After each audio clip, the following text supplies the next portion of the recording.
Demand. എന്താണ് demand? ഒരു സാധനത്തിന് വില കൊടുക്കാനുള്ള കഴിവ്, സന്നദ്ധത എന്നിവയുടെ പിൻബലത്തോടു കൂടിയ ആഗ്രഹത്തെ ഡിമാൻഡ് എന്ന് പറയുന്നു. സാധാരണഗതിയിൽ ഡിമാൻഡ് എന്ന് പറയുമ്പോൾ നമ്മൾ ഉദ്ദേശിക്കുന്നത് എന്താണ്? ഒരു സാധനം വാങ്ങാനുള്ള ആഗ്രഹത്തെയാണ്. എന്നാൽ സാമ്പത്തിക ശാസ്ത്രത്തിൽ ഒരു സാധനം വാങ്ങിക്കാനുള്ള ആഗ്രഹം ഉണ്ടായിക്കഴിഞ്ഞു വെച്ചാൽ അത് ഡിമാൻഡ് ചെയ്യപ്പെടുക ആണ് എന്ന് നമുക്ക് പറയത്തില്ല. അതിനൊപ്പം എന്ത് വേണം? വില കൊടുക്കാനുള്ള കഴിവും സന്നദ്ധത കൂടെ ഉണ്ടായിരിക്കണം എന്നാണ് പറയുന്നത്. Demand is a desire which is backed by willingness to buy and ability to pay. Willingness to buy and ability to pay. Willingness to ബൈയും ഉണ്ടായിരിക്കണം, at the same time ability to pay ഉണ്ടായിരിക്കണം എന്നാണ് പറയുന്നത്. എന്താണ് demand for a commodity?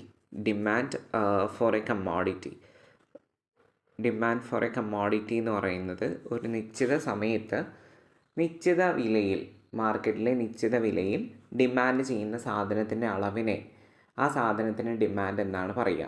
Okay, ഇപ്പോൾ demand for a commodity എന്ന് പറഞ്ഞു വെച്ചാൽ ഒരു നിശ്ചിത വില ഉപയോഗിച്ചുകൊണ്ട് ഒരു സർട്ടൻ പ്രൈസിൽ സർട്ടൻ ടൈം പീരീഡിൽ ഒരു സാധനത്തിൻ്റെ ഡിമാൻഡിനെ, ആ സാധനം ഡിമാൻഡ് ചെയ്യപ്പെടുന്ന അളവിനെ നമ്മൾ പറയുന്ന പേരാണ് ഡിമാൻഡ് ഫോർ എ കമ്മോഡിറ്റി എന്ന പേരിൽ അറിയപ്പെടുന്നത്. ഇതിനോട് അനുബന്ധമായിട്ട് വരുന്ന ഒരു കോൺസെപ്റ്റാണ് ഇൻഡിവിജ്വൽ ഡിമാൻഡ്. ഇൻഡിവിജ്വൽ ഡിമാൻഡ് എന്താണ്? ഇൻഡിവിജ്വൽ ഡിമാൻഡ് അഥവാ വ്യക്തിഗത ചോദനം. ഇൻഡിവിജ്വൽ ഡിമാൻഡ് എന്ന് പറയുന്നത് ഒരു വ്യക്തി ഒരു നിശ്ചിത സമയത്ത് ഒരു നിശ്ചിത വിലയിൽ മാർക്കറ്റിൽ നിന്നും വാങ്ങുവാൻ താല്പര്യപ്പെടുന്ന സാധനത്തിൻ്റെ അളവിനെയാണ് ഇൻഡിവിജ്വൽ ഡിമാൻഡ് എന്ന പേരിൽ അറിയപ്പെടുന്നതെന്നാണ് പറയുന്നത്. ഓക്കെ, ഒരു വ്യക്തി ഒരു നിശ്ചിത വിലയിൽ മാർക്കറ്റിൽ നിന്ന് വാങ്ങുവാൻ താല്പര്യപ്പെടുന്ന സാധനത്തിൻ്റെ അളവിനെ ഇൻഡിവിജ്വൽ ഡിമാൻഡ് എന്ന പേരിൽ അറിയപ്പെടും. ഡിമാൻഡ് എന്ന് പറയുന്ന കോൺസെപ്റ്റിൽ എപ്പോഴും എക്സാമിന് ചോദിക്കുന്നത് ഡിമാൻഡ് ഫംഗ്ഷനുമായി ബന്ധപ്പെട്ടുള്ള ക്വസ്റ്റ്യൻസ് ആണ്. ഡിമാൻഡും ഡിമാൻഡിനെ നിർണ്ണയിക്കുന്ന ഘടകങ്ങളും തമ്മിലുള്ള ബന്ധത്തെയാണ് ഡിമാൻഡ് ഫംഗ്ഷൻ കാണിക്കുന്നതെന്നാണ് പറയുന്നത്. ഡിമാൻഡ് ബേസിക്കലി നമ്മൾ പറയുന്നത് quantity demand it's a function of price എന്നാണ്. Quantity demand is a function of price എന്നാണ്. പക്ഷേ പ്രൈസിനെ ആശ്രയിച്ചിട്ടാണ് ഡിമാൻഡ് ചെയ്യപ്പെടുന്ന സാധനത്തിൻ്റെ അളവ് നിലനിൽക്കുന്നതെങ്കിലും പ്രൈസ് മാത്രമല്ല ഒരു കമ്മോഡിറ്റിയുടെ ഡിമാൻഡിനെ നിർണ്ണയിക്കുന്നത്. പ്രൈസിനോട് കൂടെ മറ്റ് ചില ഘടകങ്ങൾ കൂടെ വരുന്നുണ്ട് എന്നാണ് പറയുന്നത്. അപ്പോൾ ഏതൊക്കെയാണെന്ന് നമുക്ക് നോക്കാം. ഒന്ന് പ്രൈസാണ്. Price of the commodity will determine the demand. Then income of the consumer. കൺസ്യൂമറിൻ്റെ ഇൻകത്തെ നമ്മൾ എം എന്നാണ് സൂചിപ്പിക്കുക, അല്ലെങ്കിൽ വൈ എന്ന് പറയുന്ന ലെറ്ററും ഇൻകത്തെയാണ് സൂചിപ്പിക്കുന്നത്. So income of the consumer. At the same time price of the related commodity and taste and preferences of the consumer. ഇതെല്ലാം കൺസ്യൂമേഴ്സിൻ്റെ ഡിമാൻഡിനെ ഒരു സാധനത്തെ ഡിമാൻഡ് ചെയ്യപ്പെടുന്നതിനെ നിർണ്ണയിക്കുന്ന ഘടകങ്ങളാണെന്നാണ് പറയുന്നത്. ഇതെല്ലാം കൂടെ നമ്മൾ ഒരുമിച്ച് എഴുതുകയാണെങ്കിൽ ഇങ്ങനെ വരും. Q is equal to quantity demand is a function of price and income, then price of the related commodity and taste and preferences of the consumer. Okay, ഡിമാൻഡിനെ നിർണ്ണയിക്കുന്ന വിവിധ ഘടകങ്ങളിൽ ഏറ്റവും പ്രധാനപ്പെട്ടത് എന്ന് പറയുന്നത് ആരാണ്? വിലയാണ്, പ്രൈസാണ്. ഇതിലേറ്റവും ഡിമാൻഡ് ഫംഗ്ഷനിൽ ഡിമാൻഡിനെ നിർണ്ണയിക്കുന്ന ഏറ്റവും പ്രധാനപ്പെട്ട ഘടകം എന്ന് പറയുന്നത് പ്രൈസാണ്. അപ്പോൾ മറ്റ് ഘടകങ്ങൾ സ്ഥിരമായിരുന്നാൽ ഒരു സാധനത്തിൻ്റെ ഡിമാൻഡ് എന്ന് പറയുന്നത് ആ സാധനത്തിൻ്റെ വിലയെ ആശ്രയിച്ചിരിക്കുന്നു എന്നാണ് പറയുന്നത്. ഓക്കെ, ഒരു സാധനത്തിൻ്റെ ഡിമാൻഡ് എന്ന് പറയുന്നത് ആ സാധനത്തിൻ്റെ വിലയെ ആശ്രയിച്ചിരിക്കുന്നു. നമുക്കിങ്ങനെ എഴുതാം, demand equal to it is a function of price. അതുകൊണ്ട് തന്നെ പ്രൈസ് കൂടിക്കഴിഞ്ഞു വെച്ചാൽ ആ സാധനത്തിൻ്റെ ഡിമാൻഡ് എന്ത് ചെയ്യും? കുറയും. പ്രൈസ് കൂടിക്കഴിഞ്ഞാൽ ആ സാധനത്തിൻ്റെ ഡിമാൻഡ് കുറയും. ഇനി പ്രൈസ് കുറഞ്ഞു കഴിഞ്ഞാൽ ഒരു സാധനത്തിൻ്റെ ഡിമാൻഡ് കൂടുന്നാണ് പറയുന്നത്. ഡിമാൻഡ് ചെയ്യപ്പെടുന്ന ആ സാധനത്തിൻ്റെ അളവ് എന്ന് പറയുന്നത് എന്ത് ചെയ്യും? കൂടും എന്നാണ് പറയുന്നത്. ഓക്കെ, വില കൂടിയാൽ ഡിമാൻഡ് കുറയും, വില കുറഞ്ഞാൽ ഡിമാൻഡ് കൂടും എന്നാണ് പറയുന്നത്. ഇനി നമുക്ക് പഠിക്കാനുള്ളത് എന്താണ് ഡിമാൻഡ് ഫംഗ്ഷൻ. എന്താണ് ഡിമാൻഡ് ഫംഗ്ഷൻ? ഇതിൽ നിന്ന് ഡിമാൻഡ് ഫംഗ്ഷൻ നമ്മൾ പഠിച്ചു. ഇനി നമുക്ക് പഠിക്കാനുള്ളത് ലോ ഓഫ് ഡിമാൻഡ് എന്താണ് എന്നാണ് പഠിക്കാനുള്ളത്. ലോ ഓഫ് ഡിമാൻഡ് എന്താണ്? ലോ ഓഫ് ഡിമാൻഡ് എന്താണ്? ഒരു സാധനത്തിൻ്റെ ഡിമാൻഡും വിലയുമായുള്ള വിപരീത ബന്ധത്തെ സൂചിപ്പിക്കുകയാണ് ഡിമാൻഡ് നിയമം ചെയ്യുന്നതെന്നാണ് പറയുന്നത്.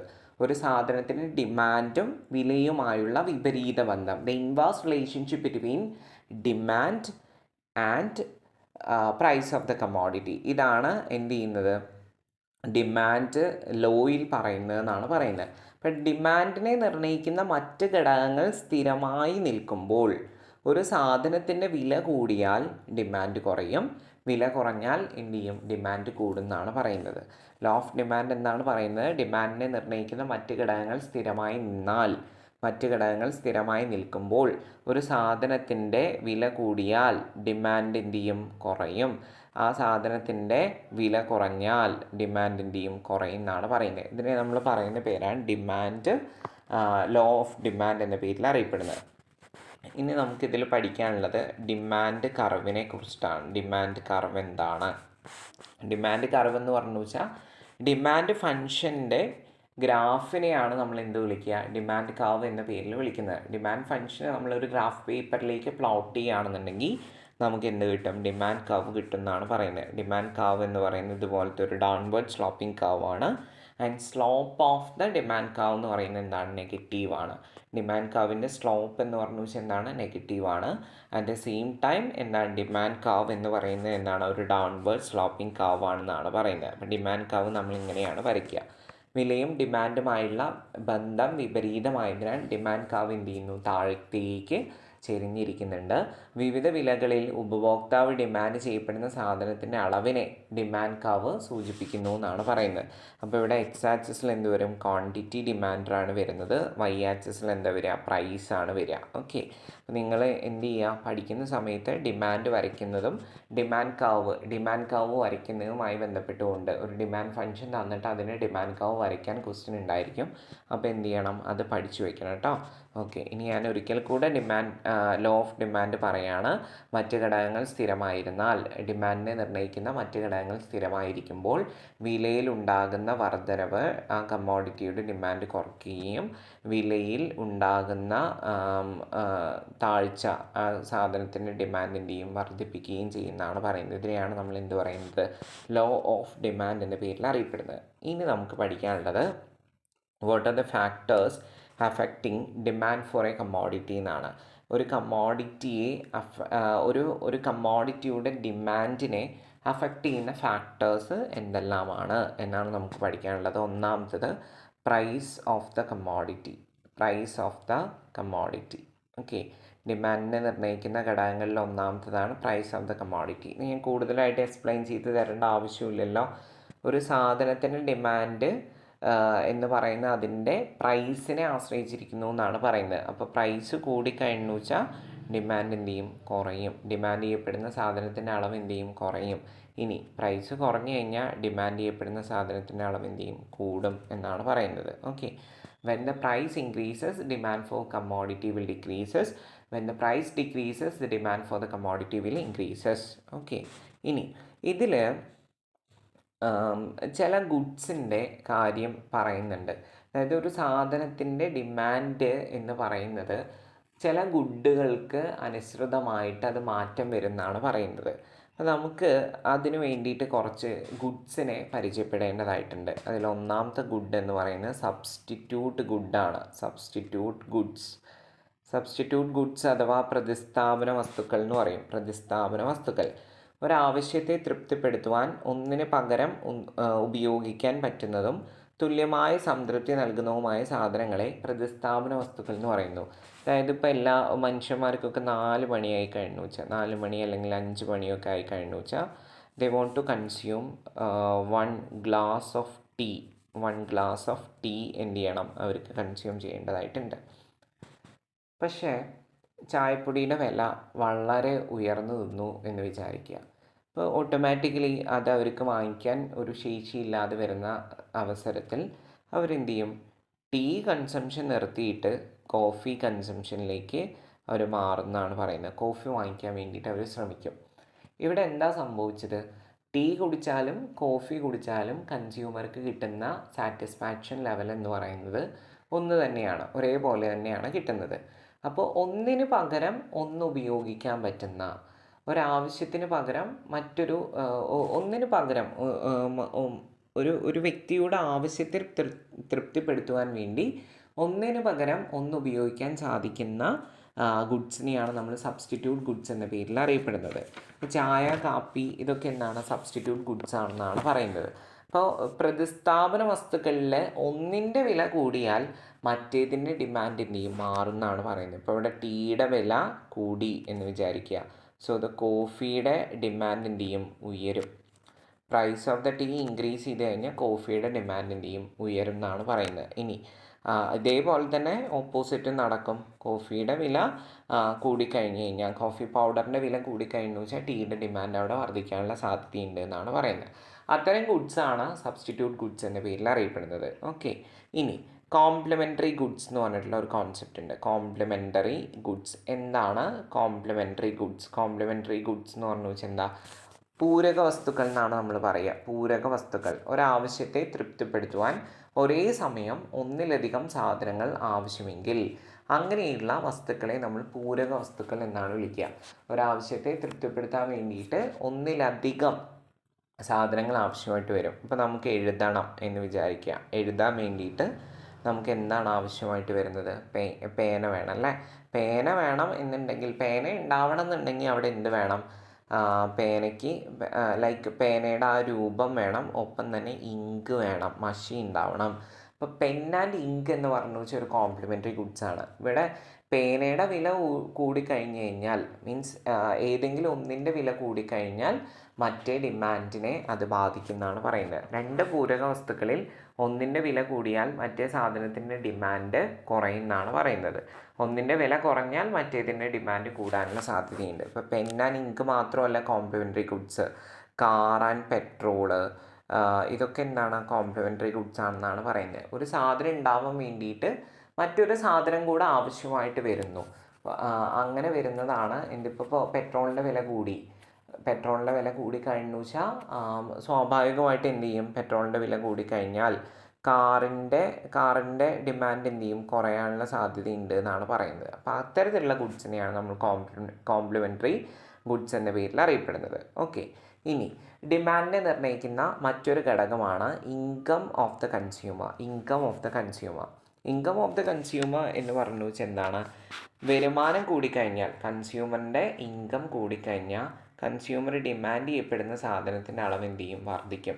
ഇനി വരുമാനം കുറഞ്ഞു കഴിഞ്ഞു വെച്ചാൽ കൺസ്യൂമർ ഡിമാൻഡ് ചെയ്യുന്ന സാധനത്തിൻ്റെ അളവ് എന്ത് ചെയ്യും, കുറയുമെന്നാണ് പറയുന്നത്. ഉപഭോക്താവിൻ്റെ വരുമാനവും ഡിമാൻഡുമായുള്ള ബന്ധം പോസിറ്റീവ് ആണെങ്കിൽ അങ്ങനെയുള്ള സാധനങ്ങളെ നമ്മൾ സാധാരണ സാധനങ്ങൾ എന്ന് വിളിക്കും. സാധാരണ സാധനങ്ങൾ. ഇപ്പം നോർമൽ ഗുഡ്സിൻ്റെ കേസ് എന്ന് പറയുന്നത്, നോർമൽ ഗുഡ്സിൻ്റെ കേസിൽ ഇത് വർക്ക് ചെയ്യുന്നുണ്ട്. നോക്കിയേ, ഇൻകം ഇൻക്രീസ് ചെയ്യുമ്പോൾ demand for the normal goods എന്ത് ചെയ്യും, ഇൻക്രീസ് ചെയ്യും. ഇനി ഇൻകം കുറഞ്ഞു കഴിഞ്ഞു വെച്ചാൽ demand for the normal goods എന്ത് ചെയ്യും, കുറയും എന്നാണ് പറയുന്നത്. അപ്പോൾ നോർമൽ ഗുഡ്സിൻ്റെ കാര്യം എന്ത് ചെയ്യുക, പഠിച്ചു വയ്ക്കുക.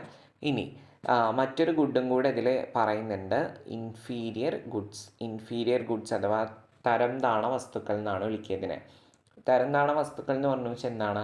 ഉപഭോക്താവിൻ്റെ വരുമാനവും ഡിമാൻഡുമായുള്ള ബന്ധം വിപരീതമാണെങ്കിൽ, inverse relation between demand and income of the consumer, negative relationship between the income and demand of the consumer, അങ്ങനെയാണെങ്കിൽ അത്തരം സാധനങ്ങളെ നമ്മൾ തരംതാണ വസ്തുക്കൾ എന്നാണ് വിളിക്കുക. അതായത് ഉപഭോക്താവിൻ്റെ വരുമാനം കൂടുമ്പോൾ ഇൻഫീരിയർ ഗുഡിൻ്റെ ഡിമാൻഡ് എന്ന് പറയുന്നത് എന്തായിരിക്കും, കുറവായിരിക്കും. ഇനി ഉപഭോക്താവിന് വരുമാനം വളരെ കുറവാണെന്നുണ്ടെങ്കിൽ ഇൻഫീരിയർ ഗുഡിൻ്റെ ഡിമാൻഡ് എന്ന് പറയുന്നത് എന്തായിരിക്കും, കൂടുതലായിരിക്കും എന്നാണ് പറയുന്നത്. ഓക്കെ, ഇതാണ് ഇൻഫീരിയർ ഗുഡ്. ഇതിൽ നോർമൽ ഗുഡും ഇൻഫീരിയർ ഗുഡും കോംപ്ലിമെൻ്ററി ഗുഡ്, സബ്സ്റ്റിറ്റ്യൂട്ട് ഗുഡ്, ഇതിൻ്റെയൊക്കെ ഓരോ എക്സാമ്പിൾസും പഠിച്ചു വയ്ക്കുക. അറ്റ് ദ സെയിം ടൈം എന്ത് ചെയ്യണം, ഇത് എങ്ങനെയാണ് ഡിമാൻഡ് തിയറിയിൽ ഇത് വർക്ക് ചെയ്യുന്നത് എന്നും കൂടെ പഠിച്ചു വയ്ക്കുക കേട്ടോ. ആ മെക്കാനിസം എന്ത് ചെയ്യുക, പഠിച്ചു വയ്ക്കുക. മെക്കാനിസം എന്ത് ചെയ്യുക, ഒന്ന് ഓർത്ത് വയ്ക്കുക. അതിൻ്റെ റിലേഷൻഷിപ്പ് എന്ത് ചെയ്യുക, ഒന്ന് ഓർത്ത് വയ്ക്കുക. ഓക്കെ, ഇത് കൂടാതെ തന്നെ വ്യക്തികളുടെ, അതായത് ഉപഭോക്താക്കളുടെ ടേസ്റ്റ് ആൻഡ് പ്രിഫറൻസസ്, അതേപോലെ തന്നെ എന്താണ് ക്ലൈമറ്റിക് സിറ്റുവേഷൻസ്, അതുപോലെ തന്നെ പോപ്പുലേഷൻ ഇൻക്രീസ് ചെയ്യുന്നത്, ഇതെല്ലാം ഡിമാൻഡിനെ നിർണ്ണയിക്കുന്നുണ്ട് എന്നാണ് പറയുന്നത്. ഇപ്പോൾ ഒരു കൺസ്യൂമർ ഡിമാൻഡ് ചെയ്യപ്പെടുന്നതിനെ സ്വാധീനിക്കുന്ന ഘടകങ്ങൾ എന്ന് പറഞ്ഞു വെച്ചാൽ ഏതൊക്കെയാണ്? പ്രൈസ് ഓഫ് ദ കമ്മോഡിറ്റി അല്ലേ, price of the commodity, then price of the related commodities, then income of the consumer, പിന്നെ ഏതാണ്? Taste and preferences of the consumer, climatic condition and population increases. ഇതെല്ലാം എന്ത് ചെയ്യുന്നുണ്ട്? ഒരു കൺസ്യൂമറിൻ്റെ ഡിമാൻഡിനെ സ്വാധീനിക്കുന്ന ഘടകങ്ങളാണെന്നാണ് പറയുന്നത്. ഓക്കെ.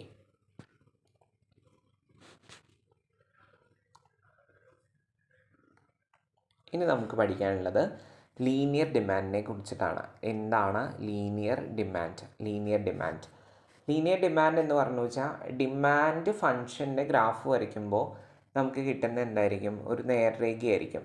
ഈ നേർരേഖയെ നമ്മൾ സൂചിപ്പിക്കുന്നത് എങ്ങനെയാണ്? Q D equal to A minus B P, then 0 less than or equal to P less than or equal to A by B. ഇനി Q D equal to 0, P greater than or equal to A by B എന്നാണ് പറയുക. ഇവിടെ A എന്ന് പറയുന്നത് horizontal intercept ആണ്, A by B എന്ന് പറയുന്നത് എന്താണ്? വെർട്ടിക്കൽ ഇൻ്റർസെപ്റ്റ് ആണ്. എ ബൈ ബി എന്ന് പറയുന്നത് വെർട്ടിക്കൽ ഇൻ്റർസെപ്റ്റ് ആണെന്നാണ് പറയുന്നത്. അപ്പോൾ ഡിമാൻഡ് കർവിൻ്റെ ചെരിവിൻ്റെ ചിഹ്നം നെഗറ്റീവ് ആണെന്നാണ് സൂചിപ്പിക്കുന്നത്. ചെരിവിൻ്റെ ചിഹ്നം നെഗറ്റീവ് ആണെന്നാണ് സൂചിപ്പിക്കുന്നത്. ഓക്കെ.